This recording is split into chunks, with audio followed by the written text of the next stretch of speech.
Legenda asal-usul mak lampir. Di zaman dahulu kala, di sebuah kerajaan kuno bernama Champa yang berlokasi di daerah Vietnam Tengah dan Selatan, lahir seorang putri cantik bernama Siti Lampir Mamunah. Kerajaan Champa adalah kerajaan yang makmur dan damai, dikenal luas karena keindahan alam dan budayanya yang kaya. Siti Lampir Mamunah adalah putri satu-satunya dari raja dan ratu kerajaan tersebut. Ia tumbuh menjadi seorang wanita yang cantik dan bijaksana, dicintai oleh rakyatnya dan dihormati oleh kerajaan-kerajaan tetangga. Namun, di balik kecantikan dan kebijaksanaannya, Siti Lampir memiliki takdir yang unik dan penuh tantangan. Ia ditakdirkan untuk menjadi sosok legendaris yang dikenal luas oleh masyarakat Indonesia, sebuah legenda yang menggambarkan perjuangan, cinta, sakit hati, dan transformasi.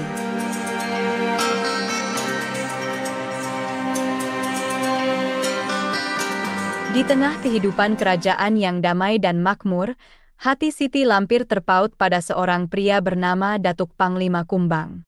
Datuk Panglima Kumbang adalah seorang pria yang gagah dan berani, dikenal karena keberaniannya di medan perang dan kebijaksanaannya dalam memimpin. Cinta mereka bersemi di tengah hiruk-pikuk kerajaan, di antara tawa dan tangis, di antara perang dan damai. Mereka berbagi mimpi dan harapan, berbagi suka dan duka, dan berbagi cinta yang tulus dan murni. Namun, cinta mereka tidak direstui oleh keluarga. Keluarga kerajaan menolak hubungan mereka, menganggap bahwa Datuk Panglima Kumbang tidak pantas untuk putri mereka. Mereka berharap Siti Lampir menikah dengan pangeran dari kerajaan lain untuk memperkuat aliansi dan kekuatan kerajaan.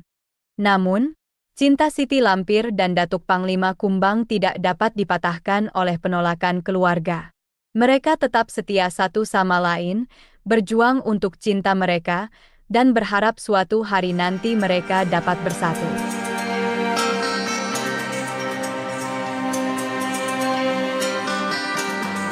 Suatu hari, dalam keadaan hati yang hancur dan penuh kekecewaan, Siti Lampir memutuskan untuk meninggalkan kerajaan dan menjalani hidup sebagai pertapa.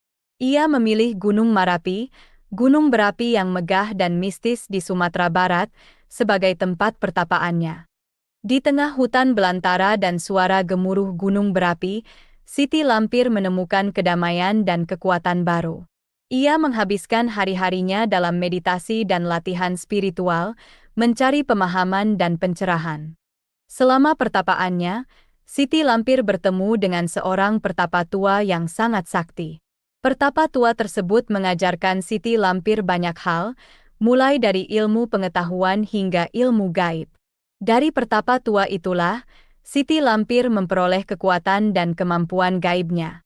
Pertapaan di Gunung Marapi bukan hanya menjadi tempat Siti Lampir mencari kekuatan baru, tetapi juga menjadi tempat ia merenung dan memahami dirinya sendiri. Di sana, ia belajar tentang cinta, kehilangan, dan pengorbanan. Ia belajar bahwa kehidupan adalah perjuangan dan bahwa cinta kadang-kadang membutuhkan pengorbanan.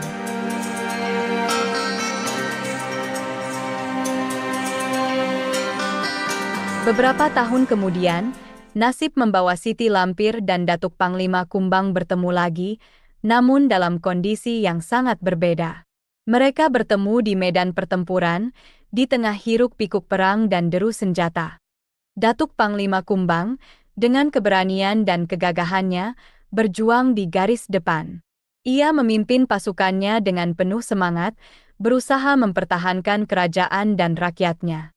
Namun, nasib tidak berpihak padanya. Dalam pertempuran sengit tersebut, Datuk Panglima Kumbang gugur.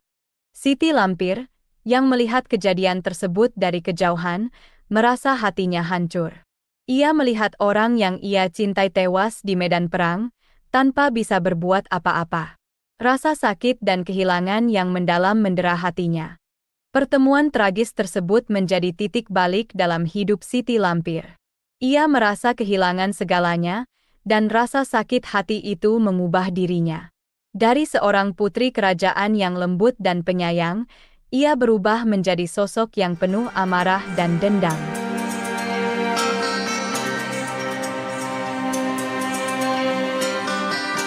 Kejadian tersebut membuat Siti Lampir merasa dunianya runtuh. Ia tidak bisa menerima kenyataan bahwa orang yang ia cintai telah tiada.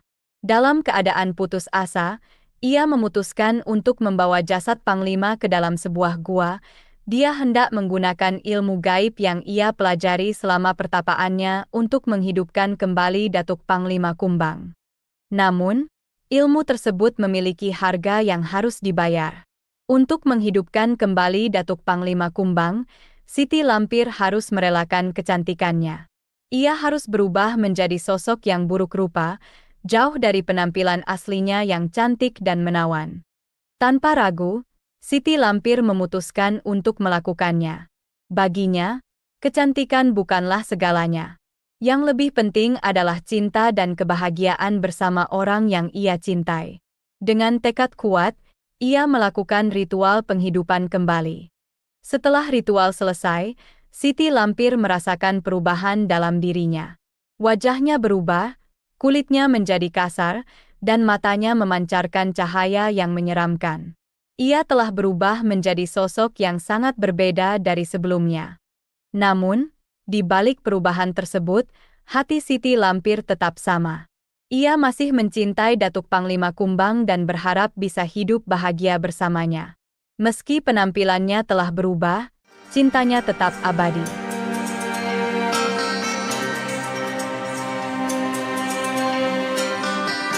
Setelah berhasil menghidupkan kembali Datuk Panglima Kumbang, Siti Lampir merasa lega dan bahagia. Namun, kebahagiaan itu tidak berlangsung lama. Datuk Panglima Kumbang, yang telah kembali hidup, tidak mengenal Siti Lampir. Ia melihat Siti Lampir sebagai sosok setan yang menyeramkan, bukan wanita yang pernah ia cintai. Siti Lampir merasa hancur.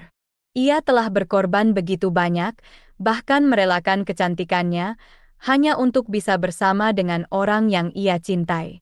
Namun, semua pengorbanannya sia-sia.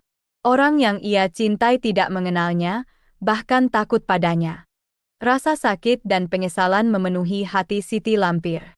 Ia merasa menyesal telah menggunakan ilmu gaib untuk menghidupkan kembali Datuk Panglima Kumbang. Ia merasa menyesal telah merubah dirinya menjadi sosok yang menyeramkan. Namun, semua sudah terlambat. Ia tidak bisa mengubah apa yang telah terjadi. Dalam kesedihan dan penyesalan, Siti Lampir mencoba mencari makna dari semua yang telah terjadi. Ia belajar bahwa cinta tidak bisa dipaksakan, dan bahwa pengorbanan tidak selalu membawa kebahagiaan. Ia belajar bahwa kehidupan penuh dengan pilihan, dan setiap pilihan memiliki konsekuensinya masing-masing.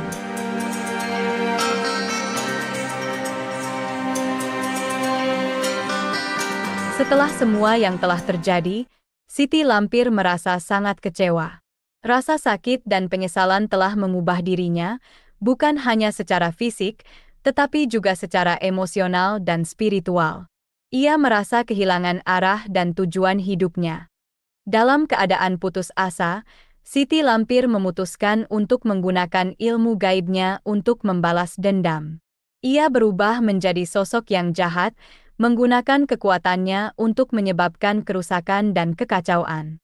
Ia berperang melawan kebaikan, berusaha mencari keadilan atas apa yang telah ia alami. Sejak saat itu dia lebih dikenal dengan nama Mak Lampir.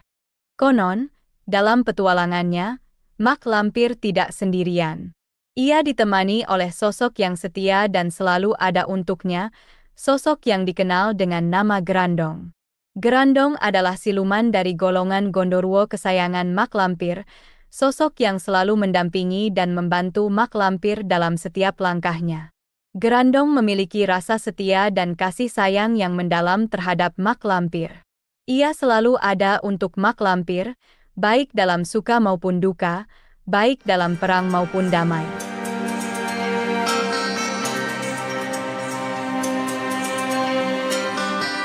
Kisah Mak Lampir, dengan segala liku dan perjuangannya, telah menjadi legenda yang dikenal luas di masyarakat Indonesia. Sosoknya, dengan wajah dan tawa yang menyeramkan, menjadi simbol dari kejahatan dan kegelapan. Namun, di balik semua itu, Terdapat kisah yang mendalam tentang cinta, pengorbanan, dan perjuangan. Kisahnya menjadi cerita yang diceritakan dari generasi ke generasi, menjadi bagian dari warisan budaya dan sejarah Indonesia. Ia mengajarkan kita tentang kekuatan cinta dan pengorbanan, tentang keberanian untuk berjuang untuk apa yang kita percayai, dan tentang keindahan cinta yang tidak direstui. Meski sosoknya sering digambarkan sebagai sosok yang menyeramkan, Mak Lampir tetap menjadi bagian dari sejarah dan budaya kita. Kisahnya mengingatkan kita bahwa setiap orang memiliki cerita mereka sendiri, dan bahwa setiap cerita memiliki nilai dan pelajaran yang bisa kita ambil. Demikianlah narasi yang lebih mendalam tentang legenda Mak Lampir. Segala kebenaran detailnya kita kembalikan kepada Allah, Tuhan pemilik kisah kehidupan.